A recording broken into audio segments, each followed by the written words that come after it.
There are going to be things that happen that we don't know how to deal with. There's no way to live in a world where there are no destabilizers. You can't stop the visual stimulus from happening, but the vast majority of times, the visual stimulus itself is tapping into a past trauma. We might not be able to stop that initial response of objectifying, but we can change the meaning that we give to our response to the stimulus.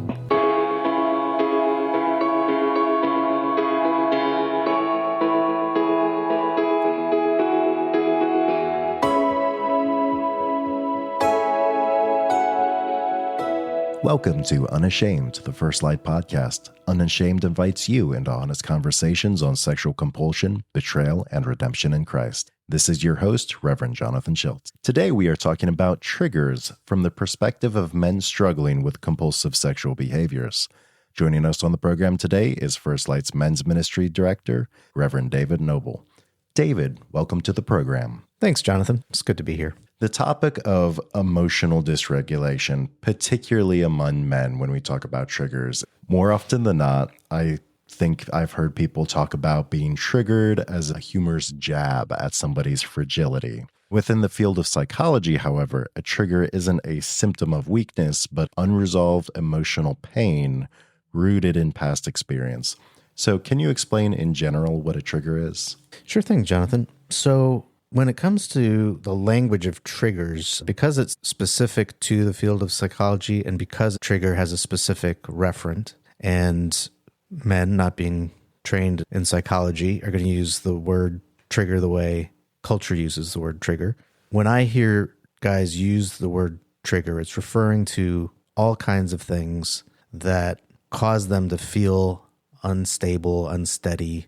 And this is why I prefer to call that whole category of things that are happening as destabilizing events. That way, when they're in a counseling session, they can be taught how to use the word trigger correctly, and they can begin to parse out the kinds of destabilizing events that they're having. Just to give you an example of the triggering language, a guy will be driving in his car and he'll see a woman jogging and he'll say, "I was triggered by the woman jogging."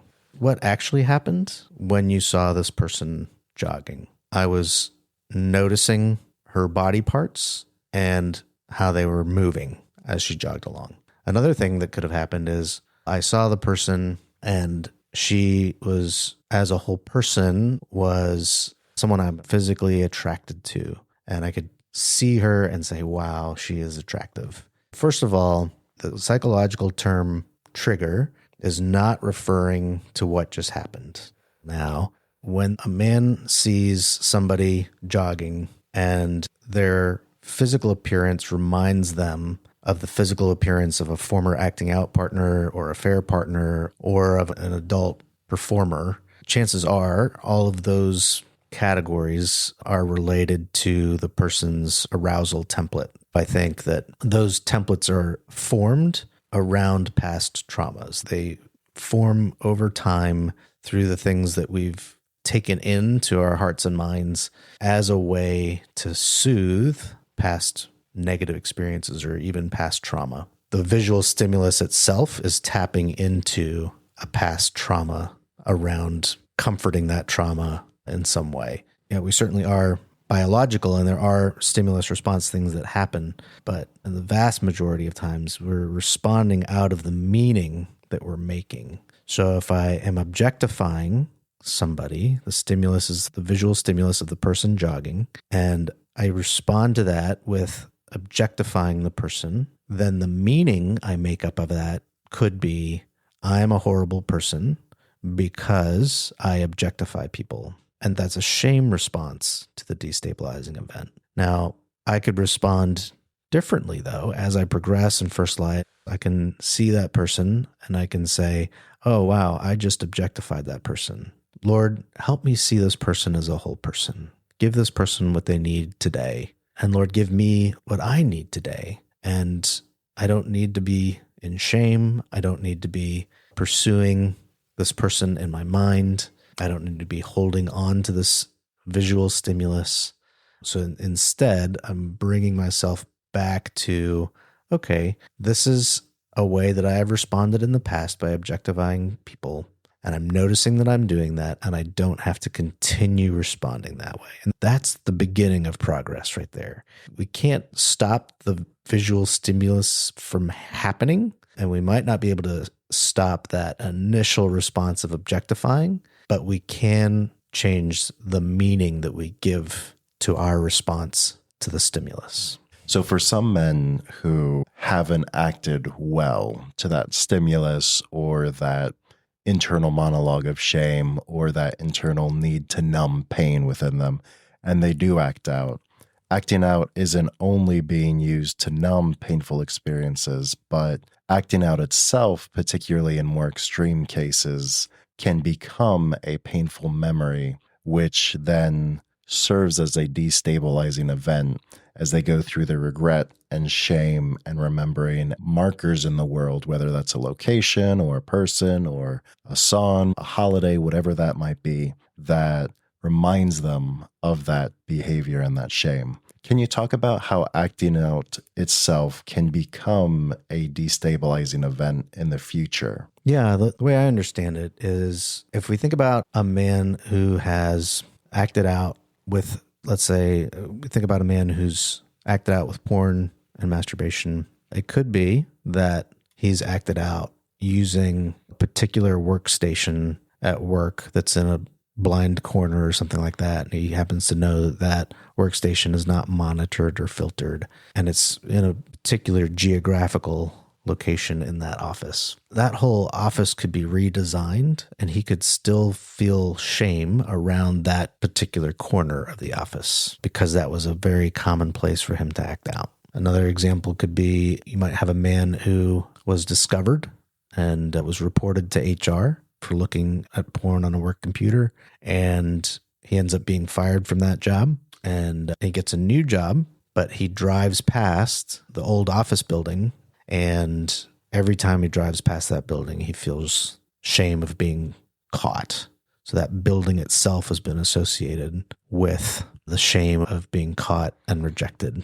It could be men who have frequented particular massage parlors or particular strip clubs, or who have met particular people in particular hotels or at their homes. And so those geographical locations become associated in their mind with the shame and the regret of acting out. They find themselves, in order to begin to heal from that, to need to avoid those parts of town for a season. A good friend of mine went through a really painful time in his life that was related not only to his acting out, but to the ways that he was betrayed. And he has a particular song. And now whenever he hears that particular Ed Sheeran song, it takes him back emotionally to that place. And he had to do his own work around that song, because you can't stop Target from playing whatever song.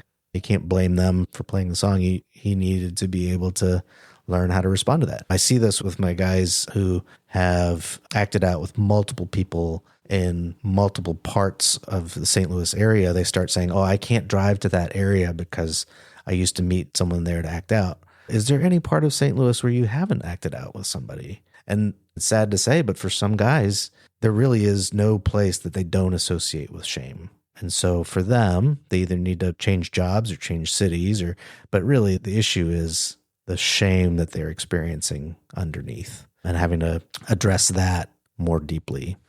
If memories and shame and pain can serve as fuel to a destabilizing event, being aware of your experience of that can be crucial for staying healthy. And it might seem logical that the solution would be eliminate all destabilizing events from your life. And the problem is that's impossible, because we can't predict our emotions. We shouldn't try to eliminate our emotions and live as fragmented people. And we also can't control how our brain will interpret current experiences through the lens of what we've experienced. So the challenge then is trying to prepare ourselves for a destabilizing event. So how do we develop a healthy response plan for once we've become destabilized? Yeah, so as you say, there's no way to live in a world where there are no destabilizers. part of living on this side of the fall and on this side of Christ's return to make all things new, there are going to be things that happen that we don't know how to deal with, or that we feel programmed to deal with in old coping strategies. And I think you're right. I think there are a lot of men who start thinking, I need to eliminate all destabilizers from my life, which, as you say, is completely unrealistic and is contrary to what Jesus calls us to, where he says, in this world you will have troubles, but I will be with you. So it's in recognizing that Christ is with us in the midst of our destabilizers that makes all the difference. And because that is not our normal habituated response, my strong encouragement to every man in First Light is that when they notice the destabilizing event occurring, they make a phone call. So what they're doing in making that phone call is they are changing their normal response pattern, and they are bringing their destabilizing event into community with another person. So they're breaking isolation, they're breaking the old patterns, they're bringing it into community, and the person on the other end of the line doesn't even really need to say a whole lot. Hey, I was just driving, or I just got a service call for one of my customers, and this customer is in a neighborhood where I used to meet a particular person to act out with, and I don't know what to do with that. It can be a very easy beginning to the conversation. I don't feel good about this. I don't know exactly how I feel. I can't tell you what feelings are coming up. I just know this feels bad. Okay. The guy who's made the phone call and is connected with another person has already done something radically different, and his brain is going in a completely new direction than it did in the past. So as he starts talking, the conversation could unfold, the person answering the phone asking questions, something like, wow, tell me more about that. What's going on for you? Or what do you think that means? Or I'm anxious that I might act out again. Okay, are you going to act out again? No. I'm afraid I'm going to run into that old acting out partner. Okay, what will you do if you see that person? I'm just going to keep driving. I'm not going to roll my window down and talk to them. Great. That sounds like a really good plan. Do you want me to stay on the phone with you until you get to the client's house where you're going to be doing the work? Oh, yeah, that would be great. It can kind of go wherever it needs to, as long as two people are engaged and thinking it through together. At some point, whether it's with that other person on the phone, depending on how long they've been with First Light and their own level of emotional awareness, or whether it means saving that event and taking it to your next counseling session, at some point, it could be helpful to have a conversation of what feelings specifically were coming up for you.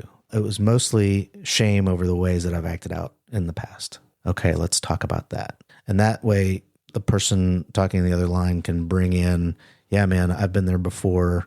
I've felt that shame before. And what I do is I remember that there is now no condemnation in Christ Jesus. And I can tell myself that, but I don't necessarily feel that. What is that like for you? How do you interact with that truth of Scripture? We're not just trying to put a spiritual Band-Aid on this. We're trying to invite guys into a place of really reflecting on and meditating on and sharing together what it means that there is now no condemnation. Why am I condemning myself? Why do I feel so bad about this? That was part of my past life. I've chosen to be in First Light. I chose to make a phone call. I'm doing things differently, and that's direct evidence of the Lord at work in me, and that is so good. So real practical things I invite guys to do, and it's going to be different for everyone what is actually effective, but I'm pretty sure if you do all these things, you'll find something that works, right? So first, you want to change your physical environment. Okay, I'm feeling triggered. I'm driving in the car. I'm going to roll the window down. Or I'm feeling triggered and I'm in my office building. I'm going to stand up from my desk and go get a drink of water. Hydration can be helpful. So just getting water is helpful. Helps with brain function. Making that phone call is a critical piece as well. If you're in a place where you are able to, or you can get to a place where you're able to make a phone call, you might need to excuse yourself from a meeting. You might need to, you may need to take action. And it's really easy to say, oh, I'm not in a place to be able to make a phone call right now. That may be true, but it's probably true less often than we like to think it is because of our default of feeling isolated. One thing that I've noticed in the past is when I say to myself, I think I might be destabilized, but I think I can handle it on my own. I don't need to make a phone call. That's a really good mental cue for me to make a phone call. If I'm thinking I don't need to make one, chances are it wouldn't hurt to make one. So changing the physical environment, changing the temperature, getting a drink of water, making a phone call could be different things for you. It could be particular breathing exercises. It could be finding a place in nature that's nearby where you are that has beautiful plants or birds or flowers or things that bring you joy. It could be as simple as cutting up a lemon and drawing in that fragrance. Maybe you need to just go for a walk. Maybe you need to go for a jog. Really what I'm talking about are all of the self-care strategies that guys discover either on their own or through conversations with other men, things they hear in check-in meetings, things they try, things they read. And that's very individual and very trial and error, and is very based on how much time you have to administer the self-care that you need. Short answer, the appropriate response is self-awareness and self-compassion. This is what's happening, and it's understandable that this would happen to me right now. And out of that place, I can take the right action to reinforce that sense, because that's where the Lord wants to meet me. He wants to meet me in the midst of his compassion for me and his love for me. I think a lot of men are hesitant to try to do something to address their experience of being destabilized because they think, oh, I'm kind of letting it win. If I step out of a meeting, if I need to make a phone call, that means that I've failed. But I would just really encourage men who are hesitant to addressing it. No, doing that work is the fighting.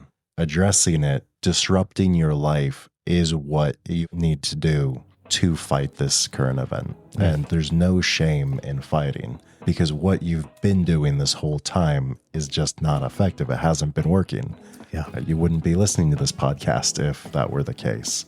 So yeah, just an encouragement. That work of doing something different is how you end up reacting different to the world. Yeah, it's well said.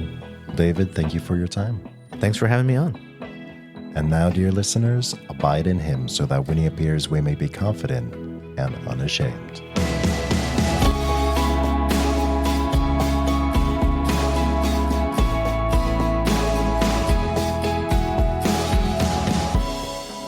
This has been Unashamed with Executive Director Sean Maney, Clinical Director Shuri Montague, Men's Director David Noble, and Spouse Care Director Karen Kahlberg. Unashamed is produced by me, Jonathan Shilts. Our theme song is No Indication, used with permission by TrackTribe. Please subscribe, comment, and share to support this podcast.